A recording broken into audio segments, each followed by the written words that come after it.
Thank you all for rejoining us promptly. And we're delighted to have your conversation joined with ours, and we'll now take it over, if I may. Thank you very, very much. We have a fascinating panel on the basis of a terrific opening session. I think that they are all now geared up and ready to go. I'm not going to provide long introductions because you have them in your handout material. But in order to avoid seeming totally churlish, I'll at least mention their names and some of their sterling qualities. We're going to speak in the order of this panel as you face it from your right to the left. That is not a political statement. And I will reserve the opportunity to have a few words at the end, and then we'll hope to open it up to questions for you. But Nafis Sadiq has to leave in half an hour, and I promised that every word that she gives us is valuable, so we'll take her first. Nafis is Special Advisor to the Secretary General and is Special Envoy for HIV/AIDS in Asia and the Pacific. She is both a medical doctor and, of course, a national of Pakistan. She was Director General of her country's Central Family Planning Council, Secretary General of the International Conference on Population Development in Cairo in 1994. She was Director of the United Nations Population Fund when I had the honor and pleasure of working with her at New York. Nafis, we'll ask you to go ahead and begin, and then I will give brief introductions as we go along to the other members who are going to speak just before they do so, and the floor is all yours. Thank you. Thank you very much. Does this just come on, or what happens? It's on. Thank you very much. I'm here as a totally unprepared panelist, but since I've been in the United Nations since October 1971, which is a pretty long time, and ever since I've been in the United Nations, there is reform going on, discussion on reform, actions supposedly on reform, and yet it's still not reformed. So you can see that it's a major challenge. And the challenge is really not of what people on the outside think about the United Nations, that of the Secretariat, but really the challenge is of governments, because it's governments that can reform the United Nations, not the Secretariat.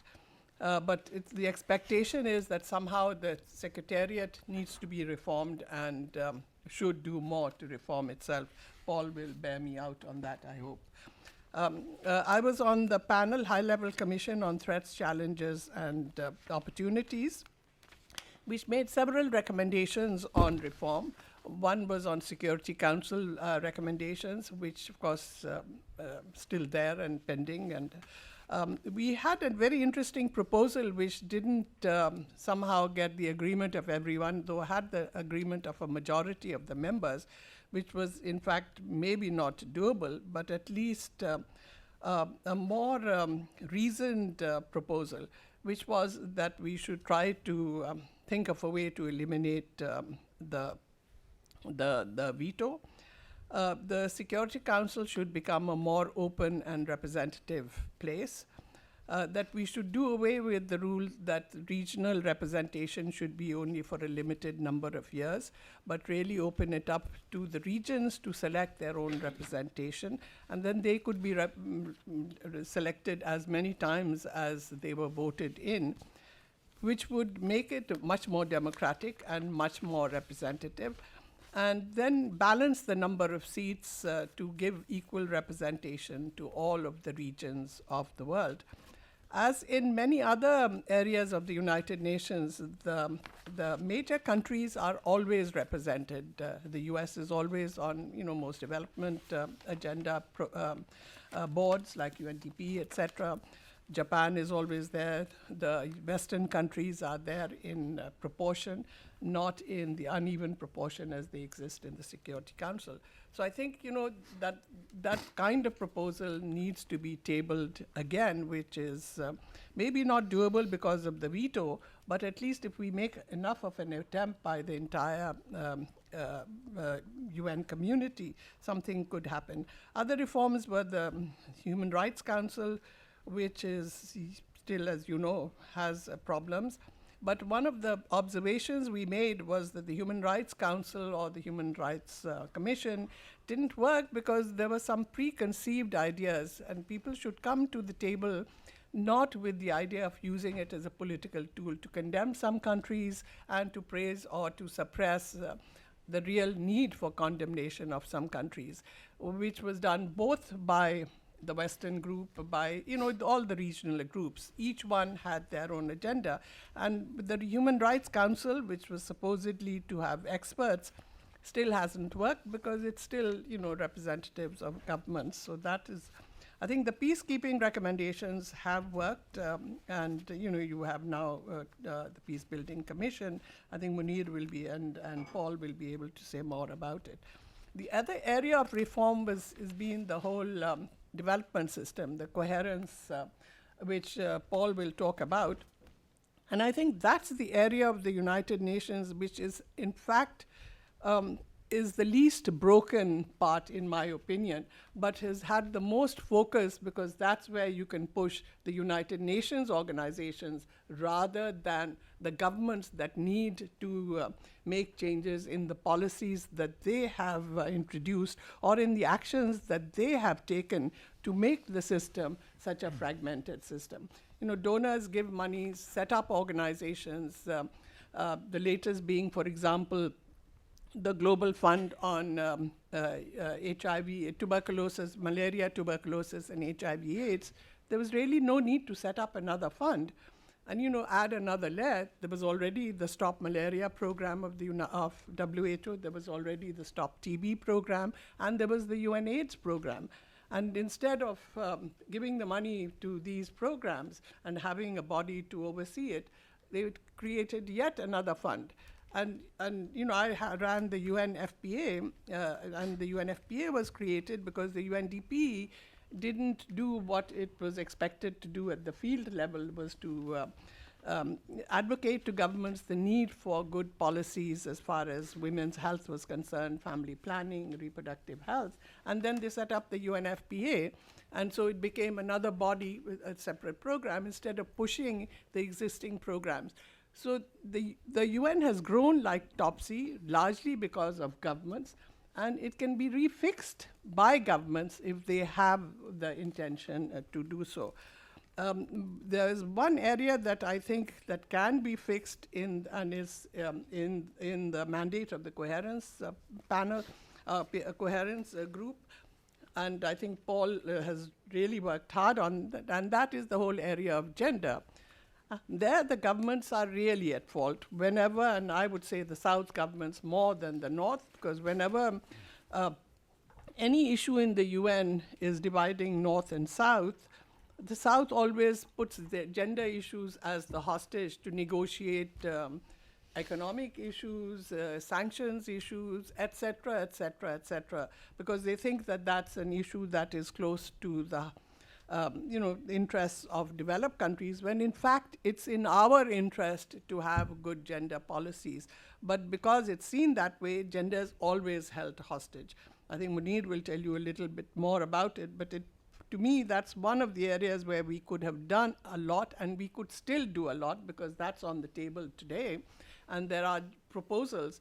But the Secretariat, even there, becomes politically scared to put bold proposals. It tries to play politics. And in my opinion, Secretariat should not play politics. It should present facts based on evidence, on science, and experience and results, and let the governments play the politics. I think only when you separate that, then maybe we will get some real proposals, and maybe then if there are a few bold governments, and certainly the US leadership is extremely, extremely important, which has been, as you very well know, quite uneven in the last 20, years. I mean, in the area of reproductive health, they change policies, every time an administration changes. And what kind of policy is that? So, and also, policies which would be unconstitutional in the United States are enforced at the international level, which is something that I find incredible and really do not understand. So the new Obama administration can play a very important role, provided they have good people in the administration who understand the United Nations, do not have preconceived ideas, do not think of various organizations at the United Nations as political footballs, and can really work in a collegial way to get results. Thank you, Tom. Thank you, Nafis. I appreciate very much what you've had to say. I'd hate to see you when you're really prepared. Oh, I just wrote this down. I'm going to, for the purpose of using the opportunity we have with you in the best possible way, I'm going to take 2 or 3 questions for Nafis because she has to go. The others will then speak and we'll take questions at the end of the day. Are there questions for Nafis Sadik? Yes, back here. I'm sorry. Yes, the microphone will get to you. What about the question of setting up a separate agency again, because the ones aren't doing their jobs on gender? That's an excellent question. Right. I have a proposal which I even sent to Paul and to the Coherence panel, which is not to have another agency. I think that the idea of gender equality and empowerment of women is not for one agency to do it, that's half the world's population. It's for every single United Nations organ to deliver gender responsive programs. So my proposal is not a separate agency, but a Center for Monitoring and Oversight, which would perhaps do some research, identify issues that need to be addressed, would not be really a funding organization, but may have some funds to help, some issues get, but would mainly do oversight, monitoring, and evaluation. And it could give marks every year to some number of countries and to some number of UN organizations. And it would have a foothold everywhere. It would be sitting at the policy-making table, asking the question why gender is not addressed in particular programs. And the point I want to also make here is, at the moment, it's part of the Coherence panel, which is the development group, the field. But in fact, gender should be everywhere in the United Nations. It should be in political affairs, in peacekeeping, et cetera, everywhere, not just in the development program. Of course, very important there. So I'm personally not in favor of, but I do think that there should be a kind of a gender czar in the United Nations with a body that allows that unit to oversee and monitor and evaluate what is happening. So I'm very clear on that. I think a separate agency, in my opinion, would be another disaster. Thank you, Nafis. Another question, please, down here, sir. It's fun being able to say what you think. Of course. That's called liberation. Madam Sadiq, you mentioned that within the UN... Would you identify yourself, please, sir? My name is Joseph Schwartzberg. I'm active in Citizens for Global Solutions and a retired professor at the University of Minnesota. You mentioned that certain actions take place in the United States that are contrary to the U.S. Constitution, but they go on nevertheless. And I'm curious to know which provisions of the U.S. Constitution you had in mind and what sort of actions you had in mind. Well, I was thinking about the provision, the gag rule, that says that no organization get funds that supports abortion programs in any country, even if abortion is legal in that country. And that, I think, if it was challenged in a legal court here, and in fact some organizations in the US did challenge it, but it was not heard or dismissed for whatever reason.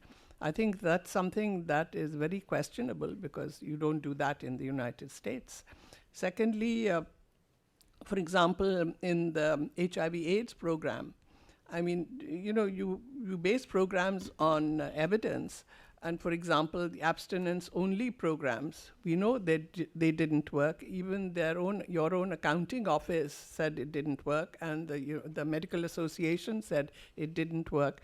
And yet, it was imposed though that program was also imposed inside the US, not just internationally. But the gag rule is something that is very questionable.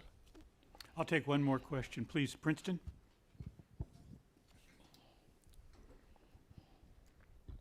Thanks. Princeton Lyman, Council on Foreign Relations. Nafis, we've been talking about the north-south divide that often happens, and I wonder if you can comment on your experience in building consensus across that divide when you were working on family planning programs. Well, I think that in the case of family planning, we did get consensus, and it started with a north-south divide, but the UN was seen as neutral and independent, and we really strove very strongly to keep it that way. We didn't want any country to be seen as dictating policy. So I think that helped a lot with countries in Africa, countries in Latin America.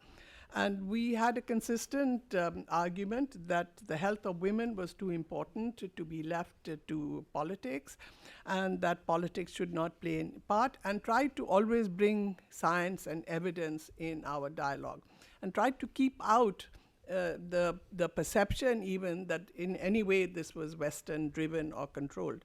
And I think we did succeed.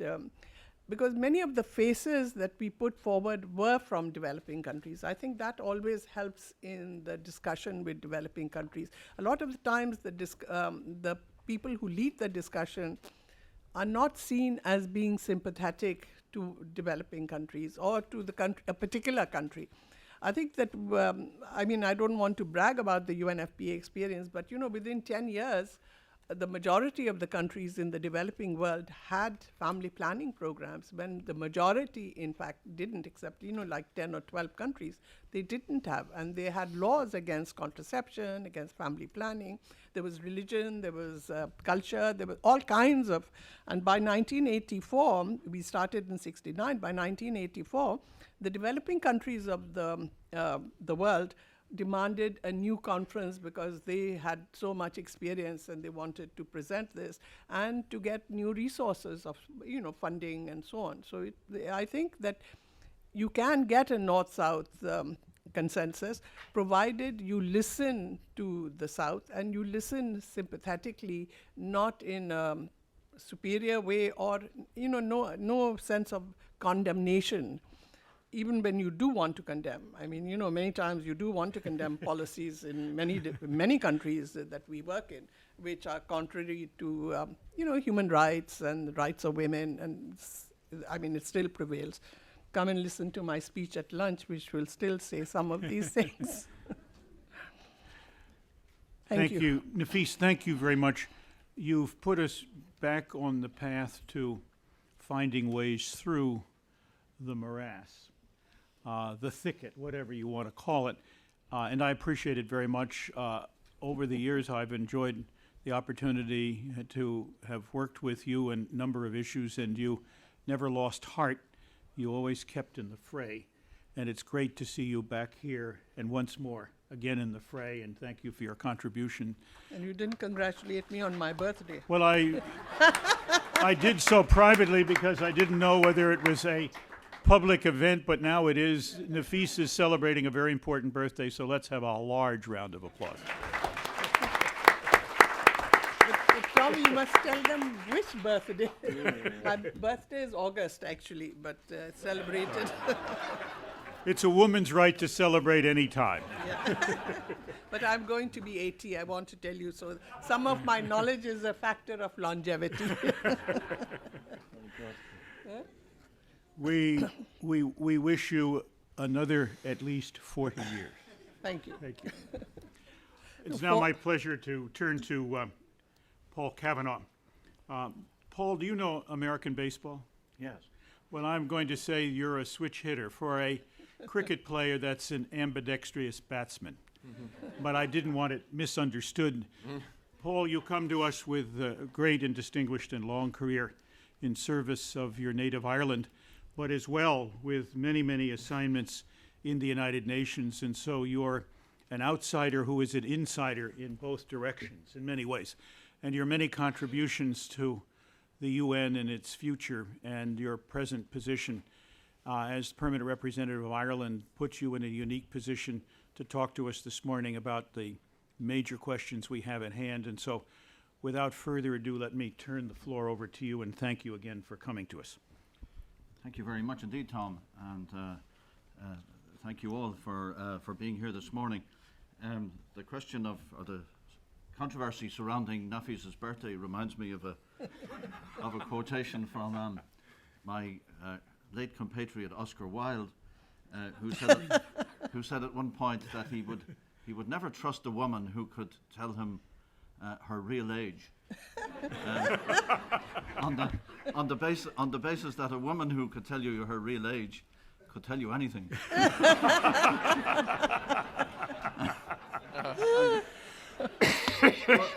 Talk about switch hitting.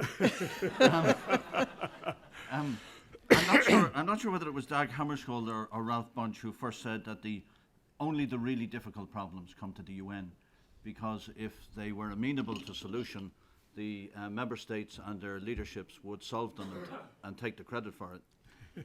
That's true. Another way of putting it, I guess, is there's a story told that during the Vietnam War, President Johnson sought relief through a one-day absence, and he flew down to Camp Lejeune, and he was flown in the last part of the journey by helicopter, and the accompanying White House press corps was in a fleet of helicopters behind him. And when he came out, having spent an agreeable day with the men and women in uniform, he was heading across the tarmac to his helicopter, and a young, obviously inexperienced lieutenant approached him, gripped him by the arm, and said, "Mr. President, this is not your helicopter. This one here is your helicopter." At which the Texan put his strong arm round what we in Irish America at least would call a narrowback, and said, "Son," he said, "they're all my helicopters." And in a sense, all of the helicopters, including all the broken down ones, end up coming to the UN for resurfacing. And I think a corollary point to that is for us to, and all of us, no matter which part of the world we come from, to approach the UN with a slight sense of humility, in that it is a reflection of us. And many of us in different parts of the world, it's correct that we hold the UN to a high standard. But we have to be careful about not holding it to an exponentially higher standard than we are able frequently to meet ourselves, no matter which part of the world we come from in various areas. Now, looking at the conference title, I think we must recognize that the Obama administration and its party in Congress have a strong political mandate coming out of last November's election. And the title of the conference is Building a More Effective UN, Opportunities for the Obama Administration. They are clearly strong and committed multilateralists, although they don't appear to be of an ideological ilk. Perhaps they are pragmatic multilateralists. They know what does not work in the pursuit of US objectives, and they are prepared to give multilateral, including UN options, a real hard try. So a window of mutual opportunity exists, but it may not be of limitless duration. The portents are so much better these days. But at the same time, I'm perhaps too much of a realist to see any prospect of a so-called grand bargain. I'm much more inclined to see possibilities in a variety of separate, if nevertheless related, areas. For there to be a grand bargain, the Gordian knot of deadlock would need to be cut.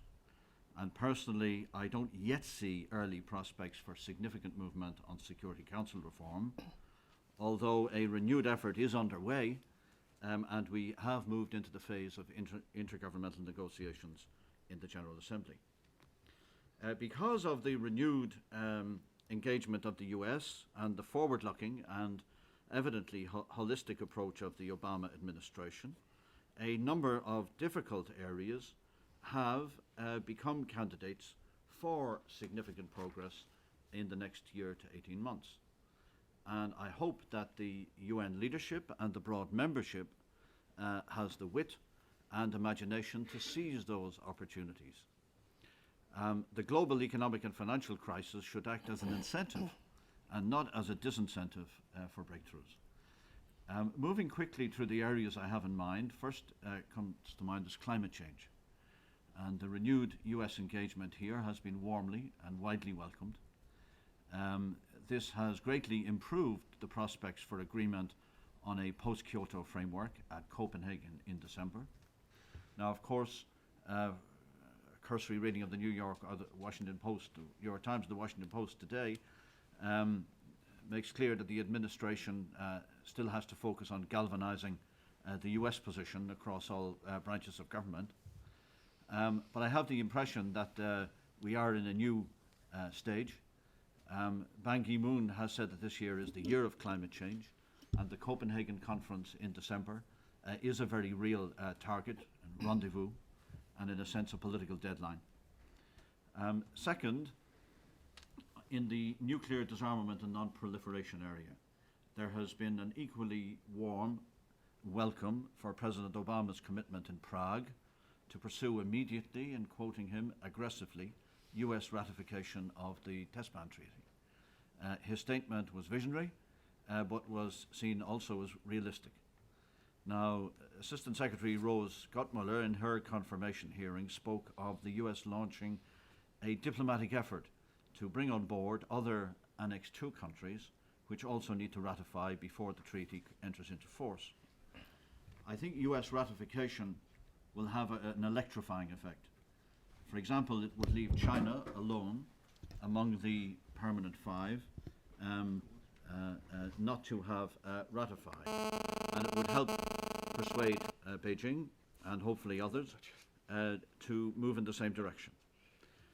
So early US movement on an unencumbered ratification, I believe, would improve prospects, A, for the Treaty Article 14 meeting in New York in September, and perhaps even more importantly, next year for the review conference of the Non-Proliferation Treaty. I think in the same vein, progress bilaterally between Russia and the United States, as foreseen by Presidents Obama and Medvedev, on a successor to START by the end of the year, would have a similar effect. So with movement on these disarmament fronts, the prospects for a strengthened non-proliferation regime surely becomes more real, and heaven knows we need it. The third area is human rights. I'll not go into details, it's been spoken of much already, but the prospect of the United States joining the Human Rights Council is warmly welcomed, and I'm sure they will get a strong endorsement from the membership in the election to take place on the 12th of May. It's right and proper that we have the United States in there fighting its corner. So much of that corner we share ourselves, in the European Union, and member states across the broad UN membership share with it. In a sense, you could say that the death certificate of the Commission on Human Rights was written a tad early, in the sense that it was written off by the coroner and including by the then Secretary General, and we left one bank of the river before we really had a very clear view of the other bank of the river, and before we had a foot firmly placed on the other bank of the river. And you could say that since then we have been in mid-river slightly off balance. We've been trying to get a better grip on the far side of the river in shaping an effective Human Rights Council. It is moving. Positive things as well as things on the other side of the ledger are happening. It's a work in progress. It'll be all the stronger for having the United States in there saying what it has to say. Fourth, in terms of sustainable development, including the gender equality aspect, I agree 100% with what Nafi said, that gender is not exclusively a development issue or an issue concerning developing countries. No country in the world can claim to have fully implemented the commitments it has entered into internationally in Cairo and Beijing on gender equality and the empowerment of women. I have a feeling that the most valuable thing perhaps that I can say here is as a consequence of the co-chairmanship I had last year in the Assembly on system-wide coherence, where I partnered the Tanzanian ambassador, the very estimable Ambassador Augustine Mahiga, my very good friend. And let me recap in the time left for me briefly what happened and try to draw one or two lessons of relevance to reform in general. To recap, in 2006, a high-level panel at Prime Minister level, including the then Prime Minister of Pakistan and a number of others, including the current Prime Minister of the UK, brought forward a report, a high-level panel report on system-wide coherence, on cohering the system of agencies, funds and programs to get them to deliver more effectively, essentially in the area of development at country and regional level. To forge a one UN in the field. Far-reaching proposals for new institutions. It was obviously a blue-ribboned panel. However, one of the things that made it difficult for its far-reaching proposals to gain traction in the Assembly was that there was insufficient preparation of the ground. The receptiveness on the part of the Assembly was not cultivated in advance. And having been at a renowned New York dentist last week, when he performed my root canal, I was very pleased that he prepared the ground in advance. There were suspicions in the broad G77 of a Western-imposed agenda, a budget-reducing initiative. It was sprung, frankly, on the membership, in the view of many, within the G77 in particular, by a departing Secretary-General who was keen to leave a further footprint before departing. All hell broke loose when it came into the Assembly, despite the fact that it contained many good ideas. The new Secretary-General kept his distance somewhat. He was scanning the horizon for areas that offered the prospect of progress, and the cacophony that accompanied this report did not recommend itself to him. There was a full year of discussion in the Assembly which yielded not much movement. So at the beginning of last year, myself and the Tanzanian colleague were appointed as co-chairs, and we inherited something of a corpse. By September last year, the General Assembly had adopted a consensus resolution, a substantive and extensive resolution, welcoming and endorsing the report which we had drawn up after many consultations, both in New York and in the field, and laying a solid basis for work to continue this year in the area of coherence. Now, how did that come about? How did we start last year with a corpse and end up in September with a substantive consensus resolution? Well, the first thing we did when we came in was we promised the membership we would not be prescriptive. We were not coming with the high-level panel report to say, here is medicine, it is good for you, please take it. We came with a question, and I think we surprised the members when we came into plenary informal consultations and said, what do you think? What's your view of the high-level panel report? Which elements of it do you think should form priorities as we go forward? And we got different opinions from various parts of the floor.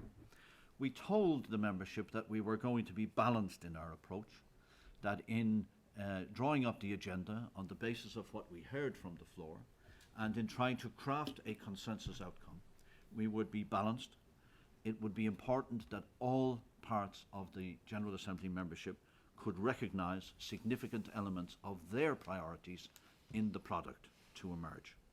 We told them that there would be no stitch-ups, there would be no fates accompli, there would be no a priori decisions.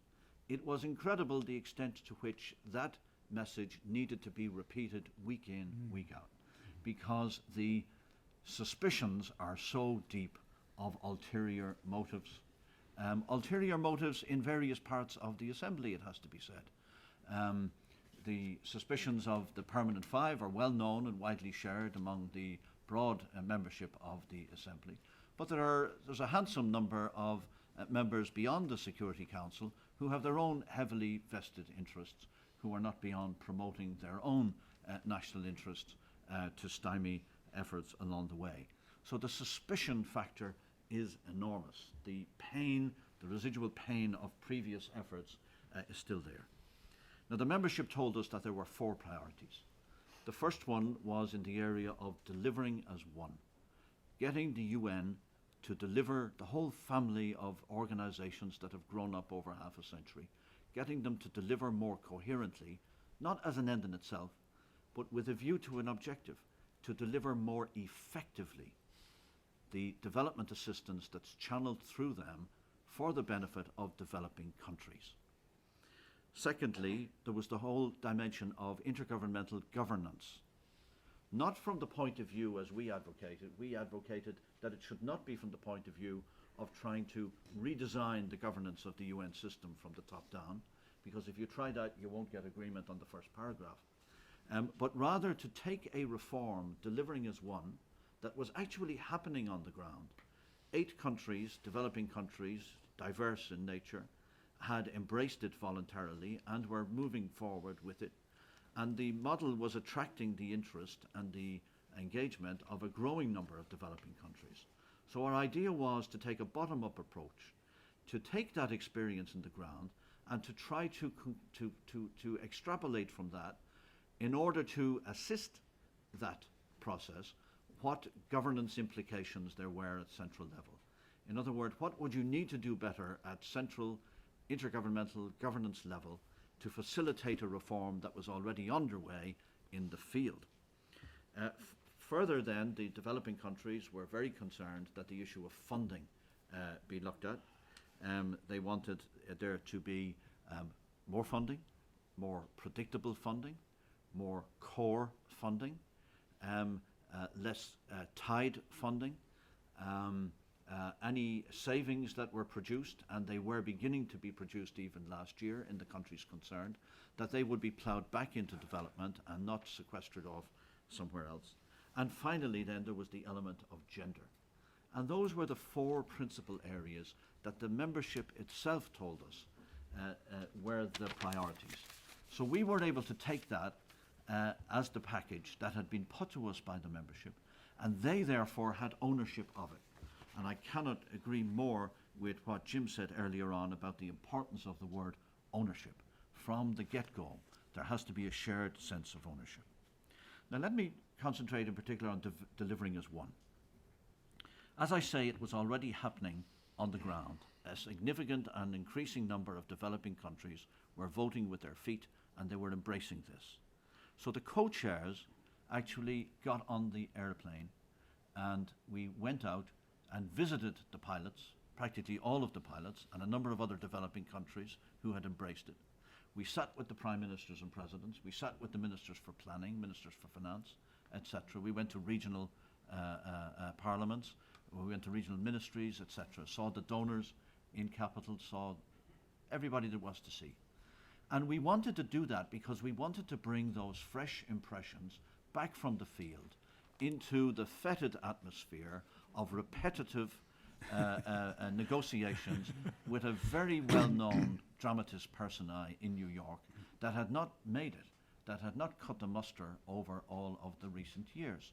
And we want to introduce that element of fresh oxygen in.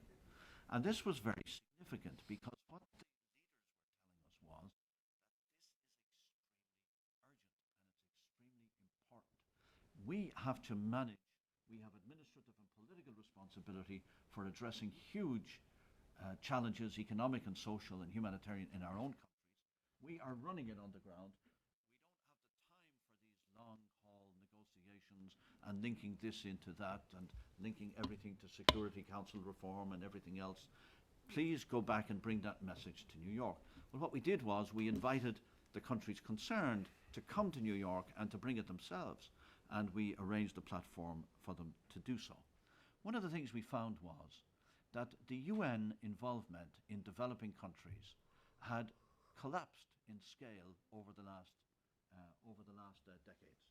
We found typically that in these countries, and I'm talking about countries like Tanzania, Mozambique, Rwanda, Cape Verde, Uruguay, Pakistan, Vietnam, Albania, quite a diverse group of countries there, ranging from countries with severe hunger problems, with others that are preparing themselves to go into the European Union, several of which either are middle-income countries or becoming middle-income countries. What we found was that typically, of all the ODA going into each of these countries, the entire UN system made up only about 4 or 5%. In the case of Vietnam, whereas 30 years ago it was 30%, now it's in the order of 1 to 2%. So the donors and the developing countries who are relying on the UN system to deliver were going elsewhere. And that was a fact of life.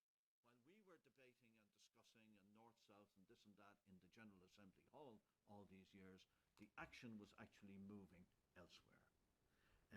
And we said that if the UN is able to demonstrate a greater effectiveness, that has a prospect of reversing. Now, what the delivering as one consists of? It consists of one program in country, designed with the government concerned in the lead, national ownership, and you align the UN system's activities to the priorities of the government in question, rather than the traditional way of doing things where the agencies would trip up and said, this is what we do, I'm sure it will suit you, let us work together. Secondly, in order to enhance and project that forward, a one fund, which would need to be managed largely in country under a one leader, the resident coordinator, who would need to be empowered, located in a single house. We've all been in these capitals where you arrive in the airport and 27 UN cars with different versions of the UN flag arrive to meet various people arriving. The big challenge, there were big challenges for the agencies. The agencies were concerned over their mandates. How are they going to preserve their individual mandates? Would they end up not having to work, not having work to do in a given country? Well, of course, the answer there was that we took very seriously the G77 emphasis on national leadership. If the national leadership, if the government in question wanted to direct its development efforts principally, not exclusively, to health, to education, we had to listen to that, and there had to be consequences for that. So either we take the idea of national ownership seriously, or we don't. There were also significant lessons for the donors, because the donors need to be coherent also. The donors typically in the past have gone off in their own directions with their own national objectives, with tied aid. And finally, there needs to be coherence. There are challenges for the country in question. The countries in question with their diverse ministries, each of which having a privileged relationship with different specialized agencies, the UN system, and not revealing and frequently hiding from central government in their own country what they're doing in that relationship. It took 3 to tango. It was the Argentine resident coordinator in Tanzania, obviously an expert in tango dancing, who told us that contrary to everything we'd heard of before, it actually takes 3 to tango. You need a coherent UN family, a coherent donor activity, and a coherent recipient country. I'm fast forwarding to the conclusion, simply to say that we were able to find a balanced resolution last year that gave, as a consensus out of the General Assembly, a positive, if interim, message on the delivering as one reform. It was an empowering message to the broad system and the member states that this is being welcomed by the developing countries who are embracing it. Let's move along with it. There's an independent assessment due in 2010. Let's try and get as far down the road as we can by then, so that what is to be assessed next year is the most mature possible development of the new paradigm. Secondly, we were able to encompass all of the points I made earlier on about funding and the G77 concerns about that in the resolution, with a commitment by the Assembly to take action in that respect this year. It was very important that the Americans said in the debate under the previous administration, and they said it expressly in open forum, that a more effective UN ought to be able to expect greater levels of funding flowing through it. And finally, we were able to get a commitment that the Assembly would address the other G77 priority of governance and gender.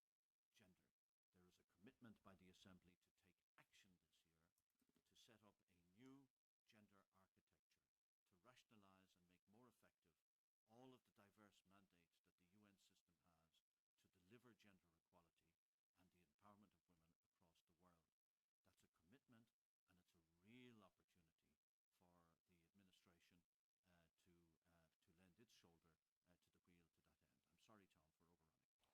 Paul, thank you very much. Overrun is worth it if you have interesting and important things to say, and you certainly did.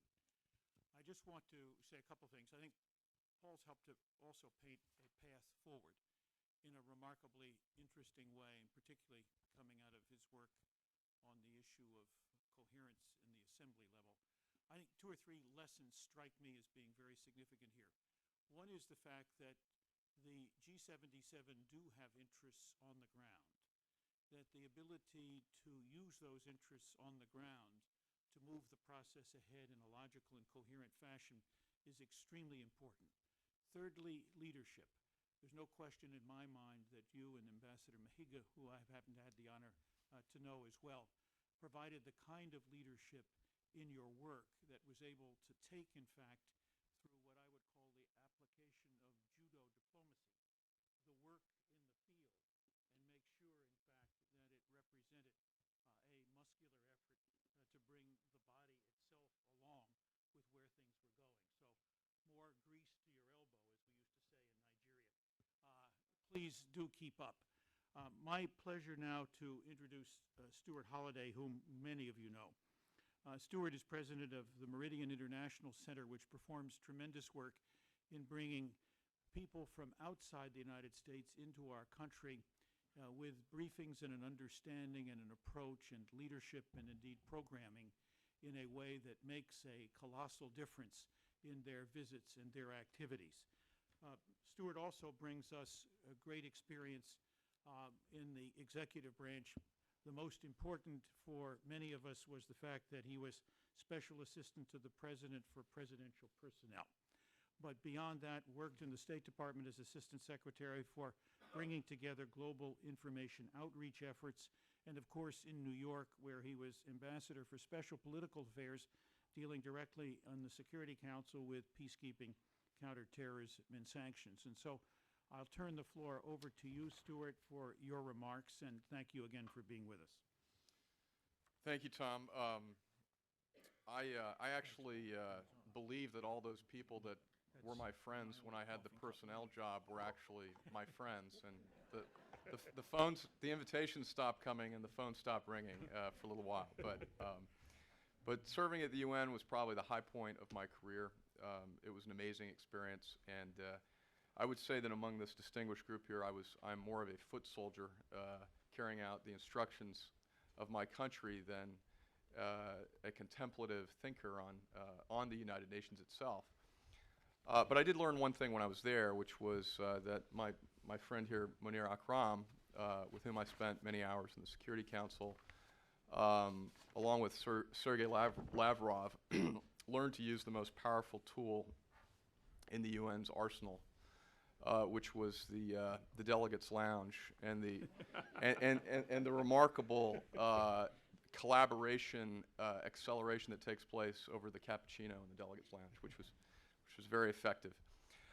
The United Nations Charter is obviously an aspirational document, and I thought what I would do here, there are a lot of people that are working the issue from a tactical standpoint. I thought I would kind of go back and look at where we are at this point in history, and maybe try to provide a little bit of context that might bring some fresh or perhaps not so fresh ideas to the table about how we might move forward. There are about 3 or 4, and I'll try to be brief. The first is obviously the elephant in the room, which is the relationship between the United States and the United Nations, and the development of what I would call an I'm okay, you're okay approach. which is a series of confidence-building measures designed to build trust, reciprocal trust between our country and the United Nations. All of you are familiar with the legislation that is frequently evergreen legislation that sort of threatens to end United States support for the United Nations if certain reforms aren't carried out. I think Henry Kissinger said even a paranoid can have real enemies.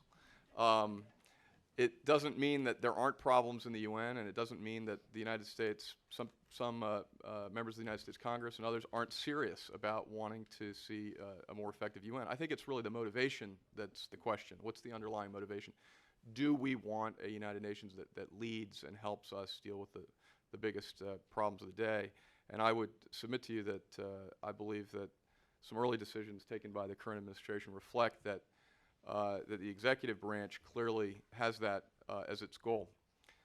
I would also say that there are some very practical things that from the public diplomacy world we learned during the Cold War, which is that face-to-face exchanges and interaction are really important in terms of building trust and confidence. And I would say that every September when the General Assembly convenes and ties up New York traffic, that it's a shame that members of Parliament, elected legislators, and others don't have an opportunity to come and convene and spend some time at the United Nations. And I believe that, particularly with respect to the United States and our Congress, that there should be an exploration of how representatives from not just the United States Congress, but other parliaments, since we're frequently viewed as having some exceptionalist policies with respect to our congressional notification, for example, on our peacekeeping resolutions that would require us to seek approval of our Congress before we committed funds. These confidence building measures could also include, of course, reciprocity on improving the control environment in terms of independent audit, oversight, some of the financial controls with Security Council reform, increased contributions to UN development programs on the basis of strengthening public-private partnerships and the efficiency in terms of the distribution of that development assistance that you described. I think the other thing that's very important, moving beyond I'm okay, you're okay, is the importance of what I would call an early win. I'll quote another U.S. Secretary of State who said who was probably quoting somebody else, maybe Buddha, George Shultz, who said, "One makes paths by walking." And at the United Nations, we do a lot of talking about how do we design the path, where should the path go, what kind of flowers do we want to plant along the pathway, but we don't actually take that first step. And I think that there are areas, I would like to think that a major issue, for example, like the kind that Rich Williamson has spent so much of his time on, and Munir and others, the situation in Darfur, and the administration and our new UN permanent representative's commitment to that issue, that might be an area where we could demonstrate not only to the American people, but all those who may believe that the United Nations lack of power or effectiveness is sort of highlighted in that very tangible situation. Another really could be I mentioned the peacekeeping, the challenge with how we move forward with peacekeeping, and I think that the Peace Building Commission was mentioned here. I really think that another early win would be to take some of those systemic funding issues relating to the line between assessed and voluntary peacekeeping and peace building, and figure out a way to create a more flexible fund that could be deployed on a fair basis. That wouldn't mean that on a wholesale basis that everything moves into the assessed column, but does allow financial flexibility in a situation like Haiti, for example, where the dollars that have been spent over the years have multiplied because there hasn't been that consistent transition and the right kind of funds that are important for those kinds of early institution building. And we've seen in a variety of situations, conflict situations, how important it is to get it right early. Things can spin out of control very quickly. The third area is an area that I call the United Nations, why not an innovation leader? We always look at the UN and complain about how it works. Nothing's really working that well in the world. There are now 6.5 billion people. The organization was designed to deliberate and contend with a finite set of challenges. Governments and large institutions, and Stuart Patrick spends a lot of his time on this, are increasingly disconnected from publics. There are countless examples in most countries of a tremendous decline in confidence in governance and traditional institutions at the exact same time that there's been an explosion in technology, new media, mobile technology, information, et cetera. What does this mean for the UN? Well, it means that that nation states are trying to cope with the volume of information that is out there about particular issues and particular priorities. I think that the United Nations runs the risk, perhaps, of turning into a Davos in New York, unless it is connected, but with sovereign backing and obviously the force and rule of law behind it, but unless it begins to develop a connection to people around the world. And I think that information technology, polling, rapid communications give the United Nations the ability not only to use that information to improve the delivery. You know, we've all heard the examples of hurricane relief. The C-130 is going to, you know, the closer airport because somebody in the village texted, you know, the fact that actually more of the people who needed this assistance are in this area versus this area. The whole time to market of action and assistance, which used to mean that you'd pass a resolution and then maybe a month later you'd convene for a conference in Paris about how you were going to implement it. Well, why not use the tools that are available to accelerate collaboration, to really strengthen the IT backbone of the UN globally, so that it can really be a resource not only for itself but for others. And I think a good confidence building measure might be, this is a sort of outside the box idea, but you know, the United States, if you again look around and at polls, I mean, one of the major grievances is that we're not good listeners. You hear that a lot. Another one is that we're admired for our technology and our education leadership. I think a major Gates level style investment by the United States in the technology backbone of the United Nations, an in-kind contribution, if you will, harnessing all of the great, I think, resources that are out there that could be used that speak to both improving efficiency and to transparency at the same time, because you're going to have the ability for reports to have a Security Council meeting where instead of waiting for the translation while people are in harm's way to sort of materialize while you wait to deliberate, that you actually have much quicker support and infrastructure for the United Nations. And I think that's something that the United States could do and help with that would be appreciated. We're not alone. There's plenty of other terrific leaders in the technology arena. The final point I'd make, and it reminds me of working for Jack Danforth when I was up there. He was our permanent representative relatively briefly, but he came to the job with no preconceptions of what the United Nations was about. He was not the inside baseball player that had come up through the UN system. He's somebody that approached it with a fresh set of eyes. And it strikes me that approaching what the United Nations can do with existing resources is worth doing.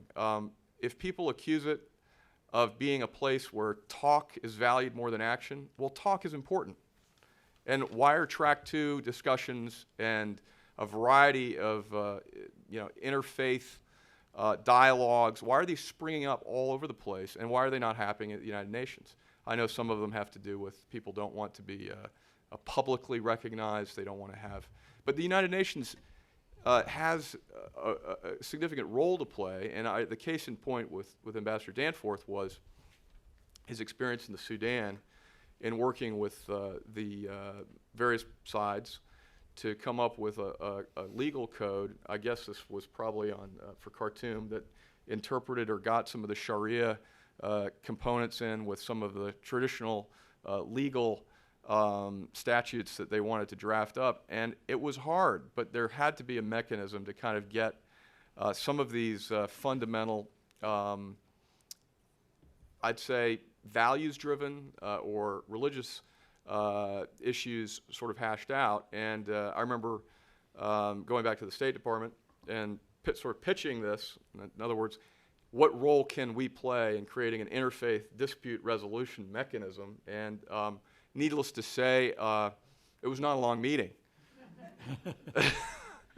And I think that looking at how the United Nations can perform those functions that are so needed, looking up and seeing where there are opportunities to bring in more people. I think the United States, the United Nations needs to connect more effectively to people around the world. Private sector leaders in Greece, Turkey, and Cyprus are cutting deals every single day. Private sector leaders in Jordan, Israel, and the Gulf are cutting deals every single day. Why not refresh? Again, you're not going to surrender the policy-making authority, which is so important, but shouldn't some of the discussion between our countries be informed by and refreshed by the opportunity to see how these collaborations are taking place in other areas?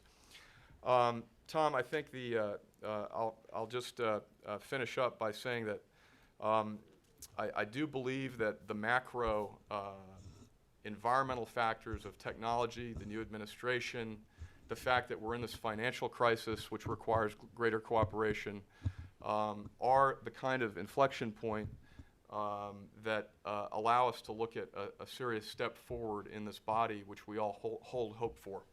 Thank you, Stuart, very much. And I fully agree with you. I think you're raising the question of course, the new administration, which has already been put on the table.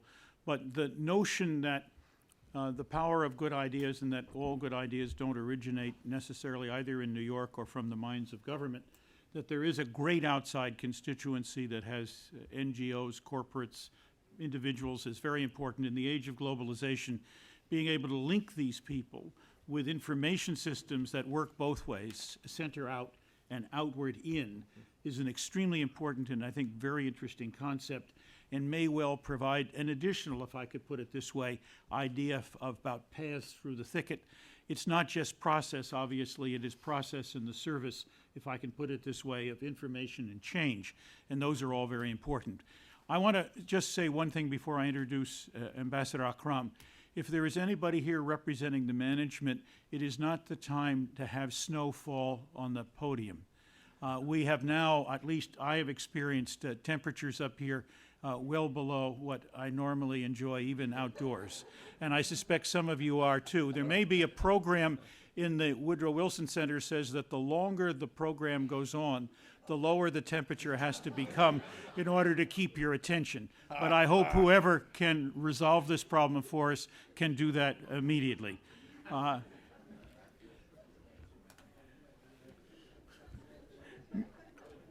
Mr. Ambassador, it's a delight to have you here.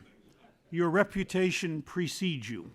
You are at one and the same time a leader, if I can be gentle and kind, a whirling dervish diplomat, a gentleman of ideas, of fortitude, of combat power.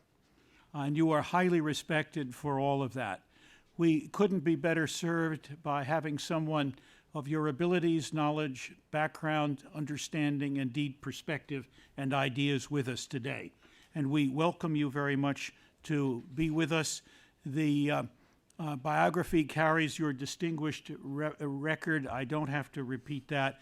All I have to say is that we are most anxious at the near end of this panel to hear your stimulating views and ideas. And thank you for being with us. Thank you very much. Thank you, Tom. Those very kind words, I think. The opening remarks that we heard this morning from Jim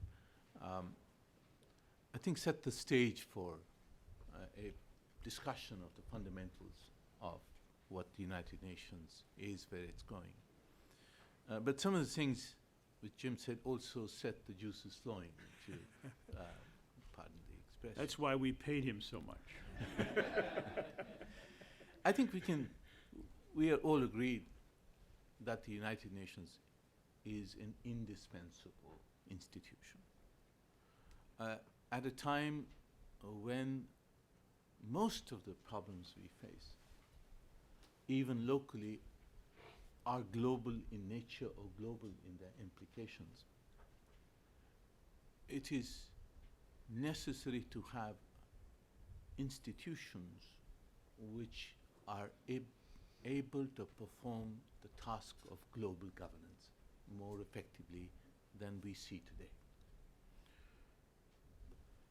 But the United Nations, unfortunately, as we see it today, is not united. That is the essence of the difficulties. And it is not united because, although the Charter says we the peoples, the organization is organized on the principle of the representation of the interests of member states. And there are now 191 of them, each one with a different national agenda, national interests, national priorities. So we see at least broadly 3 different visions of what the United Nations should be for member states. There is, first of all, what I would call the unilateral vision.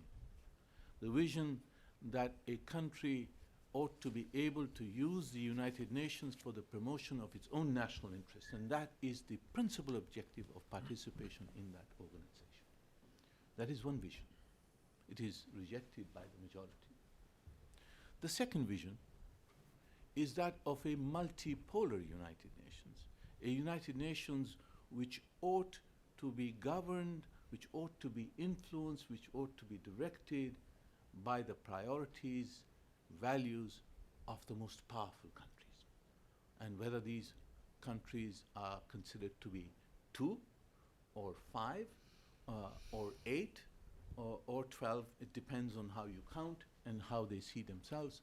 But it is this second group which seeks to utilize and shape the United Nations in a slightly different way from those who wish to seek to use it for their own national interest only.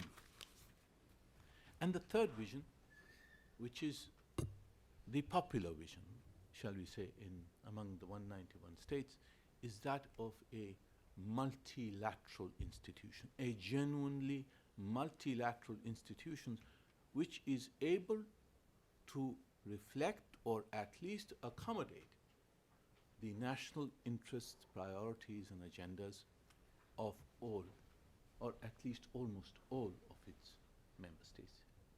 And it is these different visions of the United Nations which are at the root of the divisions within the organization. And those divisions we see writ large across the various functions and activities of the organization. In the Security Council, as Stuart knows very well, and you, Tom, there is tension, first of all, within the P5. There is tension between the United States and some of the other permanent members. There is tension between the permanent members and the elected 10. There is tension between the 15 members of the Security Council and the rest of the General Assembly's membership. There are resentments, there are exclusions, consultations, and so forth. And because of these tensions, and because of some of the practices that have been adopted in the Security Council to facilitate decisions, it is a body which is now considered more or less a closed club.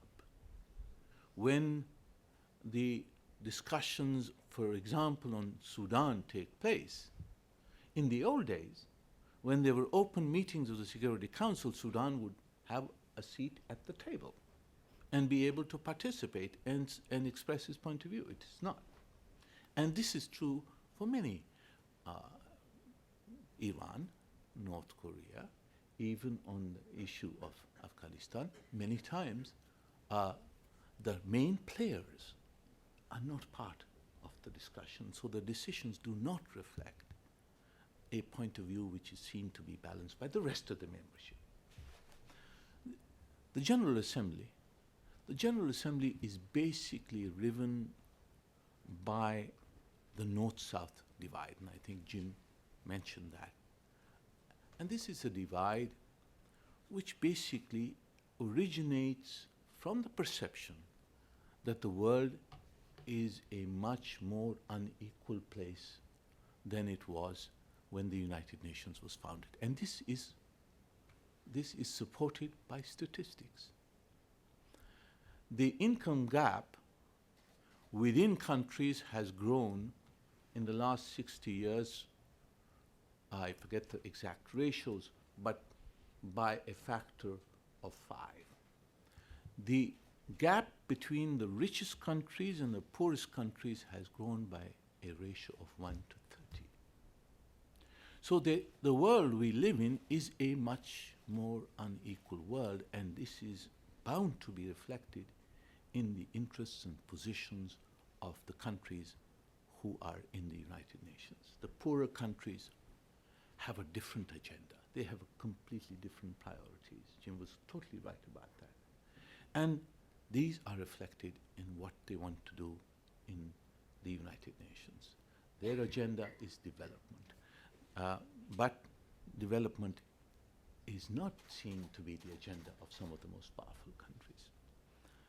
Then we have the Economic and Social Council. It is like a central government without the power of either taxation or control or direction over the rest of the system on which it is supposed to operate. The Charter provides the Economic and Social Council the authority to coordinate between all international economic organizations.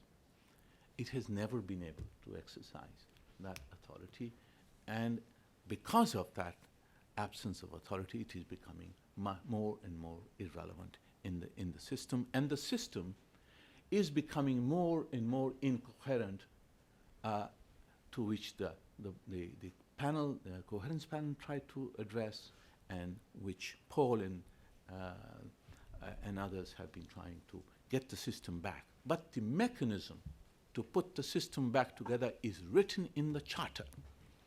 But as yet, some of the most powerful countries do not wish to translate that Charter role into practice, and that's the Secretariat.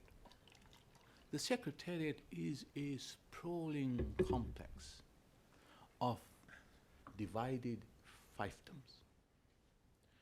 A Secretary General is not able to change one P5, P3 personnel from the peacekeeping department to the DPA, because the nationals who occupy the position of Under Secretary of State, Under Secretary General, will not allow that. And they represent the most powerful countries.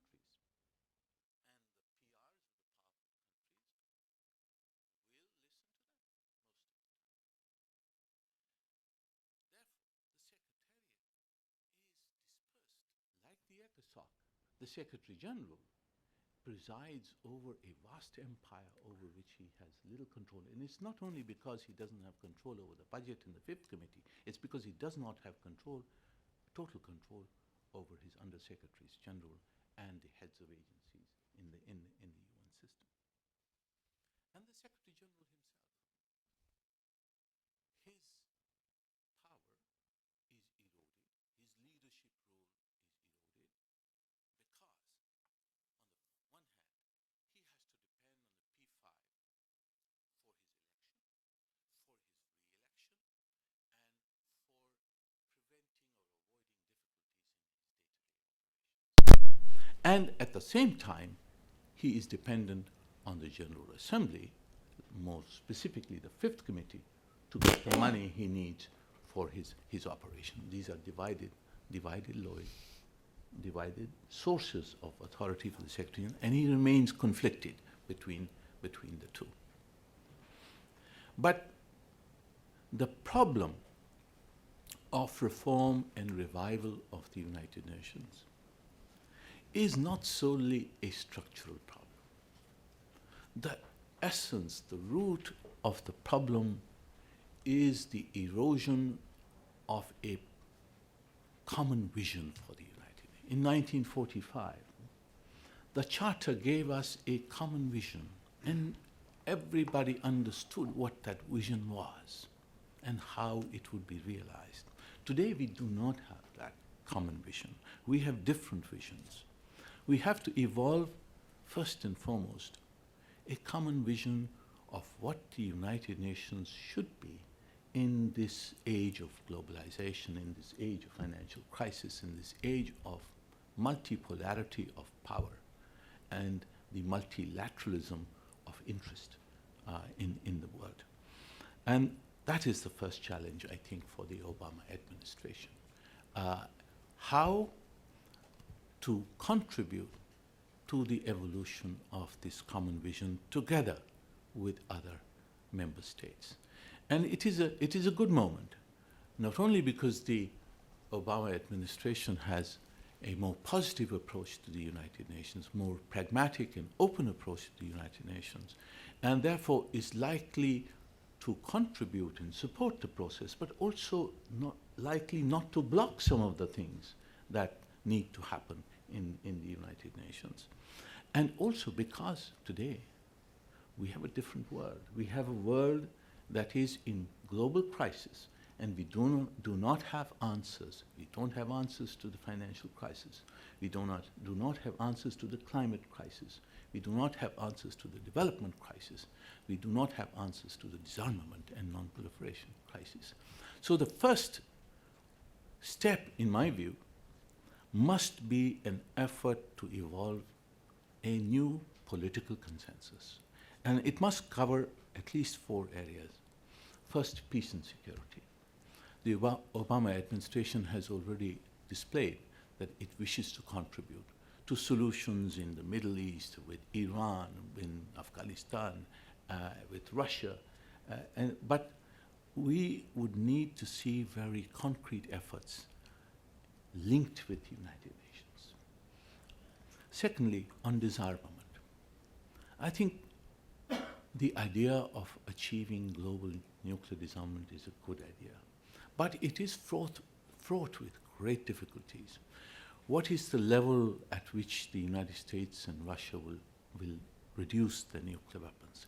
If these are to remain at 400 and 500 nuclear weapons, that's the level that China has. Would that contribute to real disarmament by China, or would India join in? Would then Pakistan join in? The objectives of disarmament are going to be extremely much more difficult than just a goodwill on the part of the United States to achieve it. Ratification of the CTBT has been mentioned. It would be very interesting. We would be watching not so much the reaction from China. I think China will ratify if the United States ratifies. The interesting response will be from India. Will they ratify?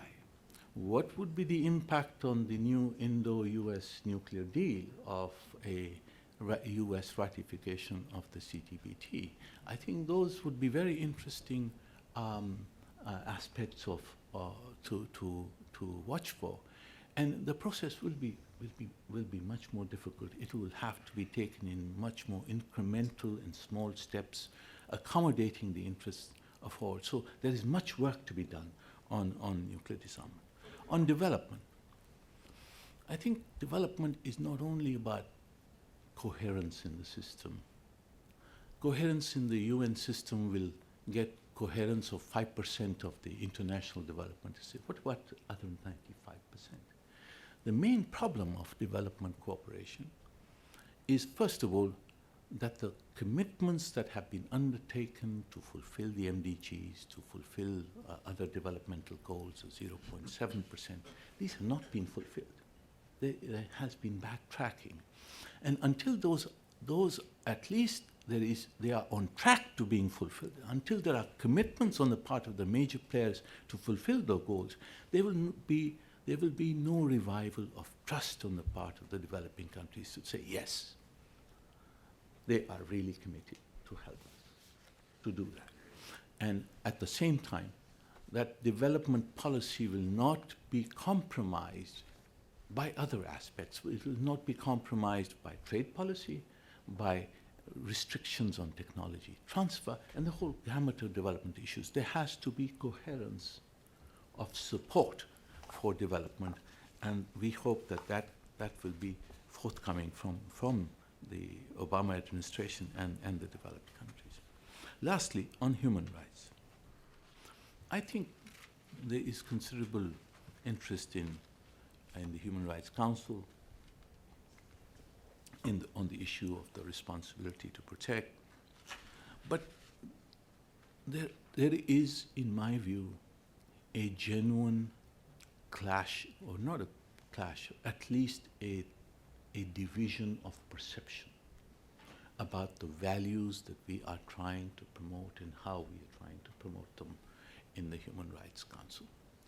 What the developing countries and non-aligned group is a nomenclature.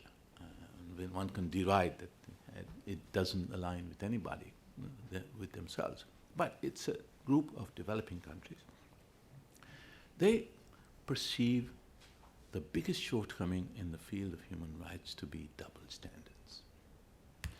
When we can describe the events in a small country like Sri Lanka and say this is the first genocide we're facing, or in a big country like Sudan, which is not on the table, say this is genocide.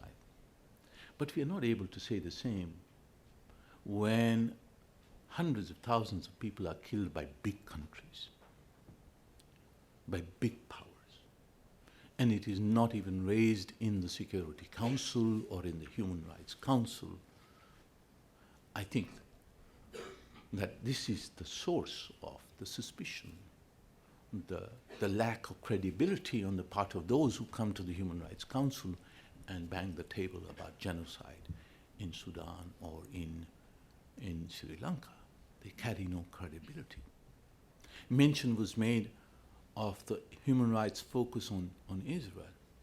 Yes, there is a group of Arab countries which are concerned, Arab and Muslim countries, concerned about what happened in Gaza. Where was the responsibility to protect when Gaza was being bombed mercilessly 2 months ago? I think we cannot live in this world with double standards because the world is now multipolar, it's multilateral. There are sources of power elsewhere which will not accept double standards. So in the human rights field, if we want to promote human rights, the responsibility to protect, I think the biggest problem we have is how can we have one standard for everyone and find the acceptance on the part of big powers to agree that if it is a situation in their countries, they will be willing to cede the sovereignty, just as small countries are being asked to do. That's the critical thing. I think the Obama administration has the moral authority to be able to press for this one standard, and it should do so. Very briefly, on the structural issues, this is the political aspects. On the structural issues, on Security Council reform, very frankly, I think none of the proposals on the table are likely to see the light of day. The G4 proposal is unacceptable to many countries, not only to the Uniting for Consensus, but also some of the permanent members. The UFC proposals are unacceptable to the G4 and some permanent members. what we need to look for, it's obvious, any of these proposals, even if they are voted by the General Assembly, if for example, a proposal from the G4 gets a 2/3 majority and is voted through in the General Assembly, it will not be realized, because at least one, if not two, if not three of the permanent members will never ratify it. So, if we wish to have the Security Council become a much more relevant body to the problems we face, we have to find an intermediate, pragmatic, realistic solution. And that solution, in my view, is we should set aside all the proposals for the time being and look at the real problems facing the Security Council. What are the issues?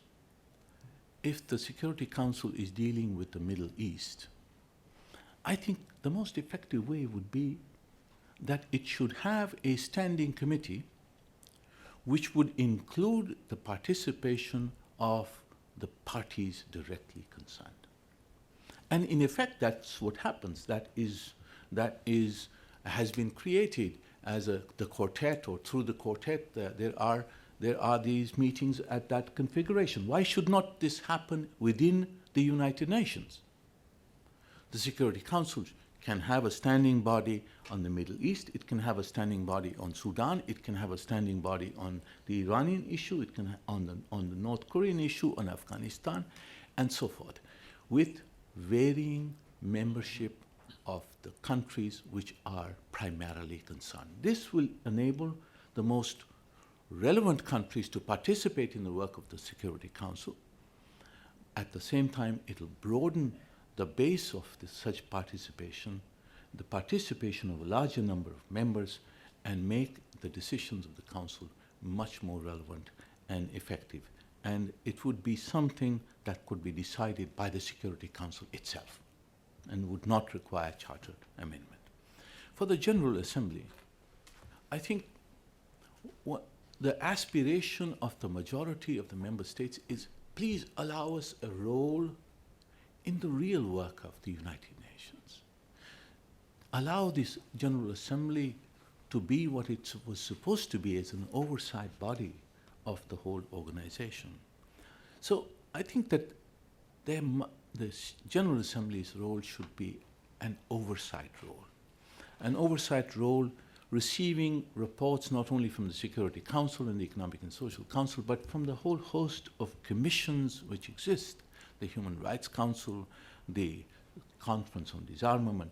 And these organizations must be encouraged to provide reports which are action-oriented rather than analytical or political in their content. And that should be the role of the General Assembly as an oversight body, not getting into the depths of each issue, but overseeing the work of these bodies. And the Economic and Social Council needs to have a more authoritative role in accordance with the Charter, both at the level of policy and at the operational level. At the operational level, the coherence exercise which Paul and others are conducting, in my view, the bottom-up approach will have only a limited value. At a certain stage, there has to be some coherence between the boards of all the funds, the UNF, the UNDP, the UNFPA. Each one of them has a different board, and they don't always come together.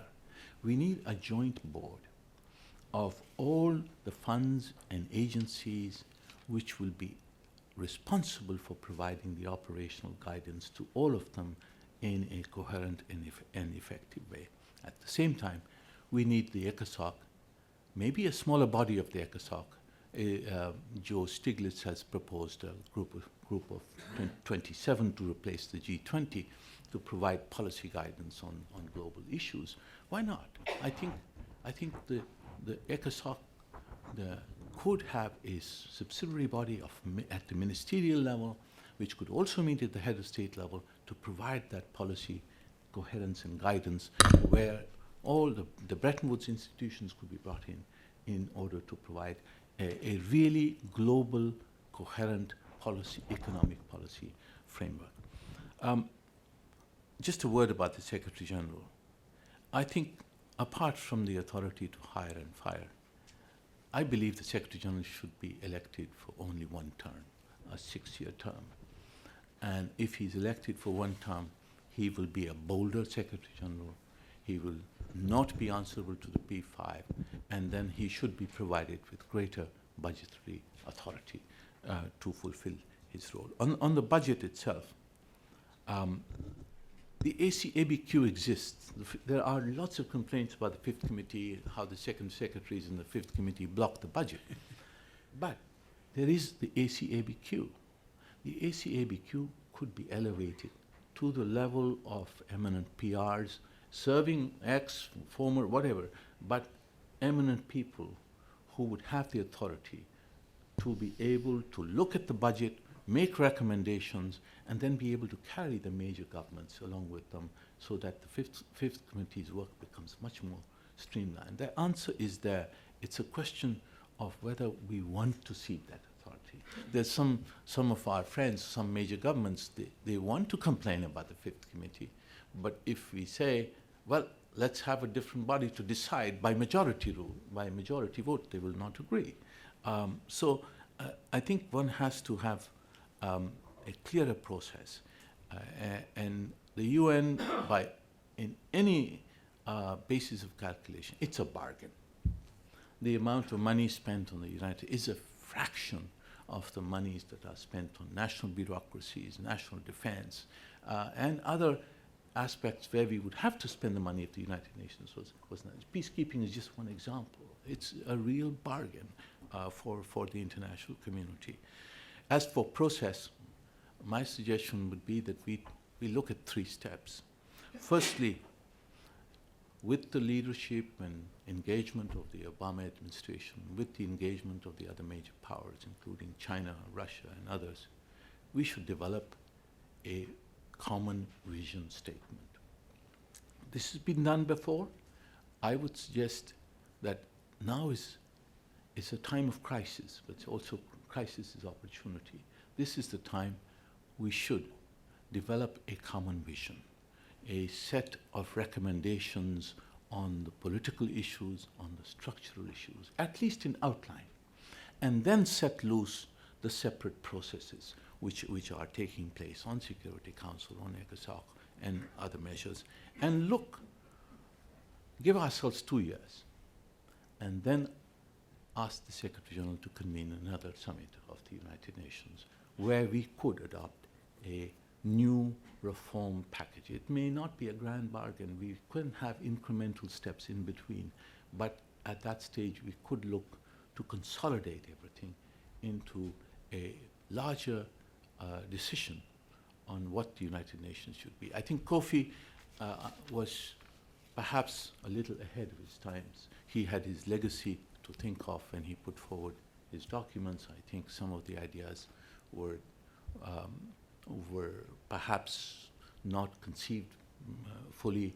The ground, as Paul said, the dentist had not prepared the ground.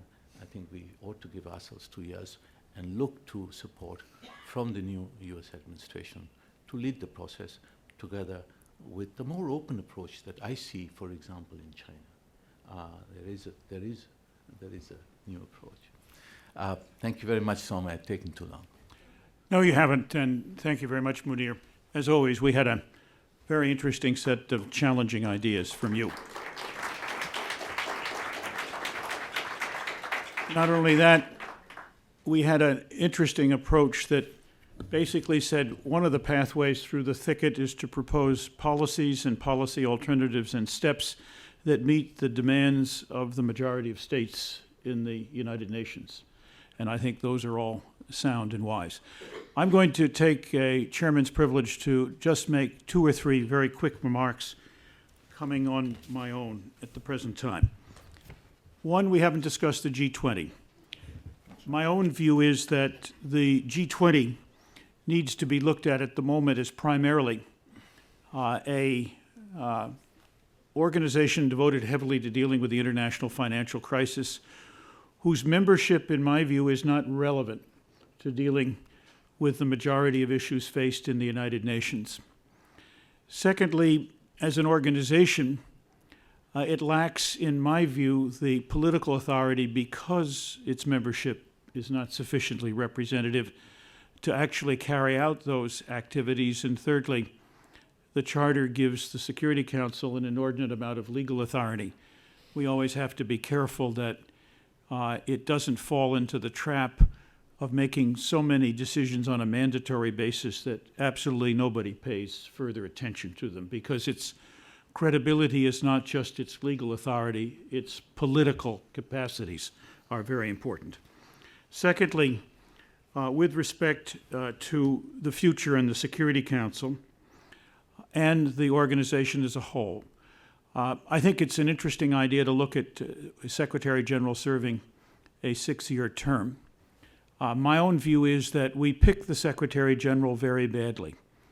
We have a tendency to go for lowest common denominators and a slate which is pre-cooked, if I can be this way, toward mediocrity. My own feeling is that for many years we should get rid of geographical determinism.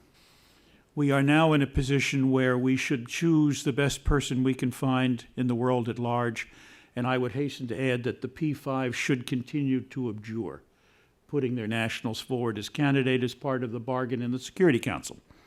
But I also believe that one way to open this up, in addition to putting behind us regional rotation, is to have the Security Council appoint a nominating committee of former heads of state of genuine reputation and integrity that represent the full world as a whole, 7, 9, some number, that can add to the list of people who already stepped forward or put forward by their governments, candidates of stature and indeed renown, so that we could have a Secretary General that moves closer to the standard that Dag Hammarskjöld set for us. I think it's next important that the P5 and the Security Council take a step which I know will be tremendously difficult, bordering on the impossible, but I've long suggested that particularly with respect to issues of genocide and mass casualties, the permanent members should decide that unless 3 of them are prepared to block a resolution, they should abstain or permit the resolution to pass in whatever way they want. This will help them, in my view, in negotiating a more solid and I think more effective text. And speaking from the narrow perspective of the United States, my own view is that the United States' interests have always been well served by the Council taking effective action on the issue of genocide. Whether this can be expanded to other questions or not in the future would depend on overcoming the enormous hurdle that the P5 are prepared to consider, more formally restraining themselves on the veto. In fact, over the years, they have done so, and I think they now need to get some credit for it. I also think that, in addition, we need to look at the question not only of your subcommittee approach and indeed more involvement of parties in informal consultations in the Security Council in one way or another, but we also need to look at the question of slightly longer terms, as indeed we have evolved it for key players in various regional contexts, none of which requires charter change. I would say finally that there are a couple of issues on the nuclear side that we need to look at. I think it's time for the organization to step up to the aspirational goals set forward by 4 senior American officials 2 years ago, and itself take a look at a world with 0 nuclear weapons as a possibility, not as a certainty yet, but certainly as an aspirational goal. I think, in addition, it's time, and this is much more granular, for the United States to take the lead in proposing that all future civil nuclear activities of enrichment take place on a multinational basis with adequate, and by that I mean strict, inspection and verification, perhaps even beyond the additional protocol. And the United States ought to take the lead itself in putting that forward. And this is particularly true because the 5 nuclear powers have abjured the notion of producing any fissile material for use in nuclear weapons programs. I think that should be accompanied by as rapid a phase out of reprocessing as a civil function as we can possibly achieve, so that there would be no more. We will have to obviously store spent fuel or indeed find other methods of dealing with it, but reprocessing is too dangerous a technology to permit it to continue. Finally, it was my experience that when permanent representatives got together, as they did in the early 90s, to take a look at reforms from their perspective, it was possible, beginning with a very small group, at the end of the day to achieve some 52 permanent representatives sitting in a room together with a whole series of reforms. They collapsed because the new Secretary General then, Boutros Ghali, I think was frightened of taking on the reforms that were being proposed from the bottom up, of all things, and killed it. It was an interesting perspective of how even a Secretary General in all his weakness can indeed control where things are going. So in fact, reform has to have bottom-up characteristics with the member states playing a leading role, and the Secretary General fully informed and cooperating to make them happen. The good news is that while this reform in toto collapsed, many of the major features of it were later adopted by the United Nations as it went ahead, including, among others, a Deputy Secretary General. However that may be, I think the door is open. I think that, in fact, the Obama administration can help. I think that they ought to be consultative, which is what happened in the 90s, so that we evolved the reforms out of growing agreement among perm reps as opposed to the other way around. And now I'm going to quit and allow you to torture this panel with your favorite questions on these issues. Please, right here, thanks. Microphone's coming. Thank you. My name is Para Wells. I'm Secretary General of the World Federation of United Nations Associations. I wanted to point out that Hans Blix is our president, and that we have in Hans a person who is deeply committed to the United Nations. He's meeting with the UN Secretary General on Monday, and he'll be in Washington the end of next week, bringing the conclusions of the Commission on the Weapons of Mass Destruction to Washington. But my question, which I'd like to put to the panel, concerns the role of what I see as an emerging global civil society. I was very taken by the point that you made, Mr. Halliday, about the tremendous importance of building up a global constituency for the United Nations. And in particular, do you think that there is value in proposing to the UN Secretary General that he creates an advisory body composed of the representatives of those participants in global society who represent global entities, that is, NGOs that have a globally recognized and responsible role to play? And in thinking about your answer, I'd like you to know that Bob Zellick from the World Bank is undertaking a thorough review of the relationship between civil society and the World Bank, and I think a similar kind of process is now needed for the UN. Thank you. Stuart, do you want to pick that up first, and we'll have the others? Sure, and I think where it starts is something practical, and I think UNDP and I think the development arena is the right maybe place for it, because the efficiencies of public-private partnerships and the extension of impact is really something which has become operationally necessary in most of the development agencies around the world. They need the private sector and NGOs to actually carry out the mandate that they've been given. So I don't know the degree to which the United Nations has. I know there's NGO outreach efforts, and of course the Clinton Global Initiative, which takes place in New York at around the same time. The important thing is though to keep pace with. I think I want to get back to this point about technology, which is to understand that there's not only a better way to get information to inform decisions, but there's also an accelerator that can take place in executing. Others like to comment? Paul? Go ahead. Go ahead. Paul? Thank you very much. Paul, go ahead, and then we'll pick up Munir, and I'll have a comment, I think, you if very much. Munir doesn't cover it. Well, yes, the role of a global civil society is clearly immensely important, and it's necessary if we are going to get traction on so many of the issues we're dealing with. That was said, and it's right. It was phrased very pithily in a conference I was at a couple of weeks ago by a speaker who was advocating against the closed, sclerotic, non-transparent discussions among state representatives, even when they are working towards very worthy goals and there's an emerging consensus. And he put it very well. He said, what happens in conference room 4 stays in conference room 4.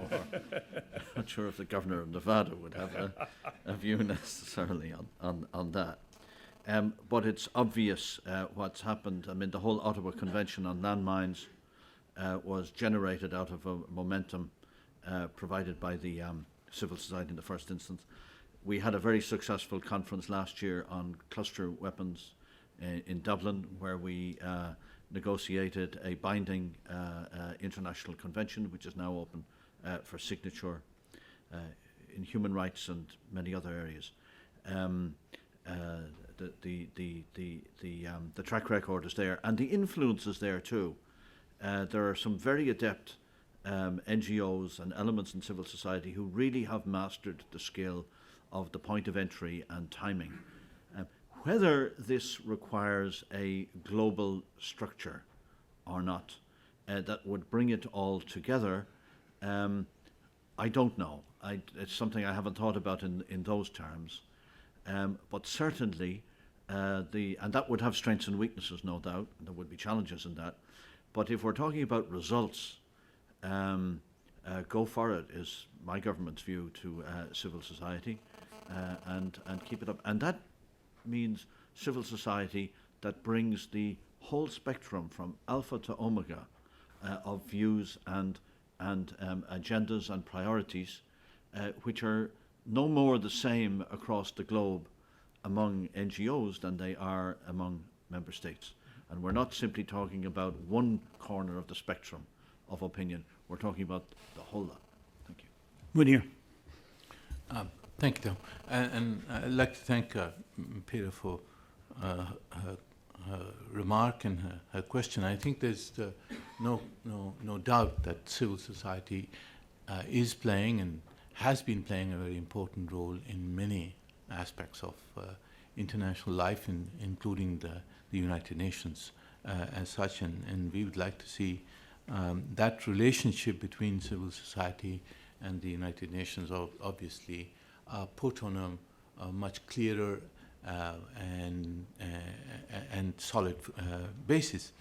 I have, however, just 3 comments on this relationship. First of all, I think one should be clear that the participation of civil society at the policy level discussions at the United Nations should be on a non-discriminatory basis.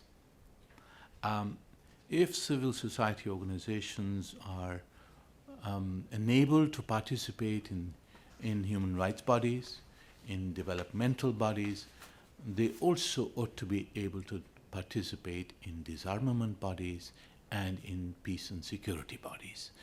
There cannot be a double standard in where they are allowed to go and where they are not allowed to go. Secondly, I think there is need for a balance in the global composition of civil society. I think that there needs to be much greater encouragement to civil society organizations from developing countries to be able to participate in global affairs where they can reflect their perspectives and their point of views, and this is not always the case. And thirdly, I think that in establishing any relationship with the United Nations or with the World Bank and others, there ought to be a level of transparency in terms of the nature, origins, funding of these civil society organizations. And I think this is a very sensitive issue for some developing countries, and this ought to be something of a standard. It should be a standard applied to everybody to have that. I just had a few comments, because this is a very challenging and very important piece, and we've discussed it. Stuart brought it up, and I think it's significant. I guess you could begin by saying, well, the United Nations has only two anachronisms. One, it's not united, and secondly, the importance of the world is too significant to leave totally in the hands of nations. Maybe we should talk about united people, but that will be difficult. And so we face the challenges, obviously, of what is the role of those people who are outside of government, some excluded from government. In the better countries, if I can put it this way, they have an active participation in influencing their own governments, and perhaps they should have some of that active role and participation in influencing the outcome of United Nations activities, which are a collectivity of governments. They cannot substitute for governments, but they can be mightily important, as Paul has pointed out, in getting governments to move and to take actions and to move ahead. They can be very significant in the world of ideas, and I think that's very valuable.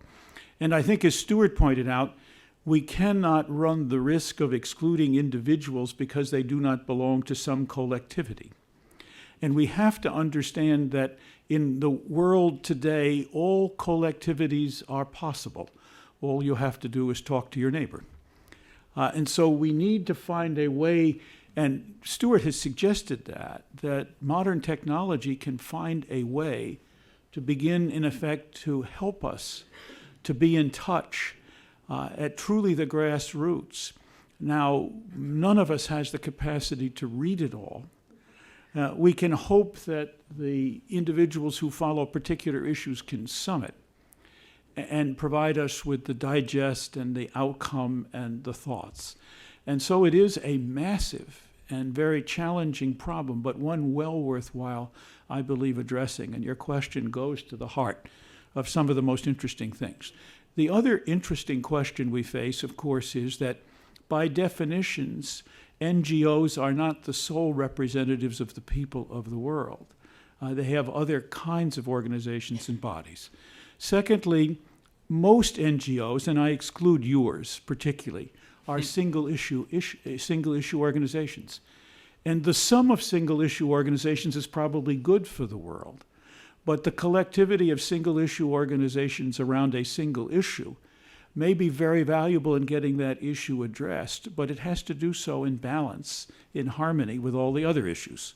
Whose issue should have priority, and how and what way should it be considered? And indeed, if there are unintended consequences because decisions on some issues affect other related questions in a very serious way, we have to begin to think about these beyond what I would call the collectivity of single-issue politics. And these are huge challenges. So they're all out there.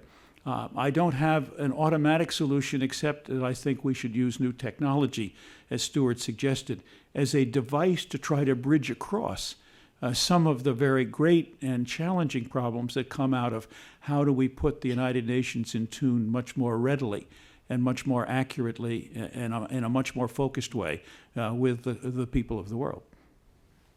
Stuart? Just a small point. The Fourth Estate, the media or independent media, of course, was a vital accountability mechanism and part of civil society. And if you look at what's happening with traditional media and their role and the traditional newspapers and where people get authoritative information, it's just totally changing. User-generated content, all of this stuff. By the way, I'm not a technology evangelist. I'm an observer of what's happening, and it strikes me that there's no substitute for government action, but there is something happening out there that for the United Nations to remain relevant needs to get connected, I think, down to other groups besides the groups they currently speak with. I'm going to take half a question. Who's got half a question? Ed. Since you're our sponsor, you won't get it. Maybe I'll take 2/3, Tom. Good. I wanted to ask the panel, picking up from various observations, what possibilities and how you think you might go about it you see for increased independence and objectivity in UN decision making.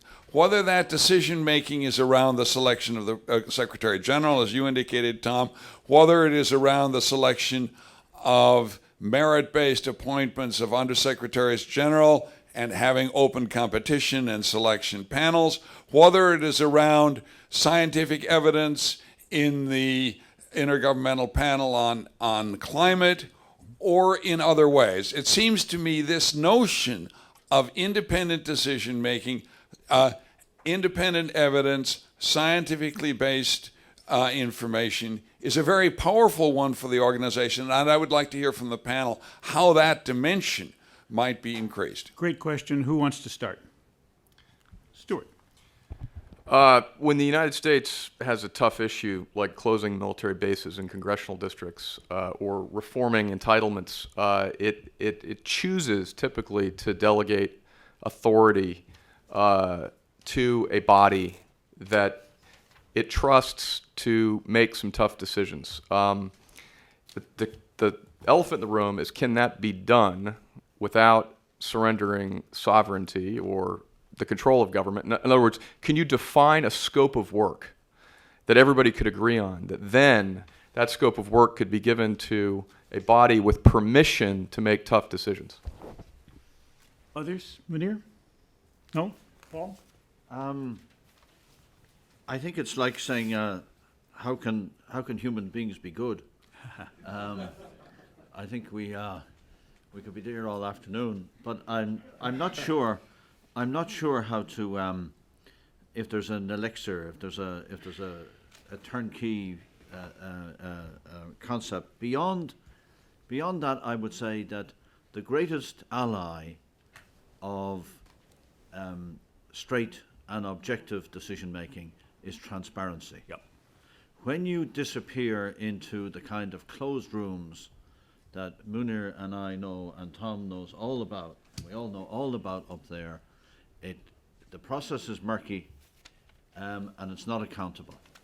And that's the case whether it's in the Security Council or whether it's the way the G77 manages affairs or how the European Union manages affairs, as much as whether the UN or institutions not 1,000 miles from where we're sitting now. It's the same nationally and globally, that transparency is the greatest ally of objectivity and rationality and a common sense outcome. I would just pick up on 3 points that I think have already been made but need to be emphasized. One is where science and scientific information can be useful, it ought to be part of the transparent process. Secondly, in all of our societies, more or less, we count on the judiciary to be helpful in dealing with these tough and difficult problems. Some do better jobs than others. But in a sense, turning to people who are responsible, even if only to provide reports, which can be influential, is something that the United Nations has already adopted and can be adopted more quickly. I don't believe that all diplomatic discussion everywhere needs to be on public television. Sure.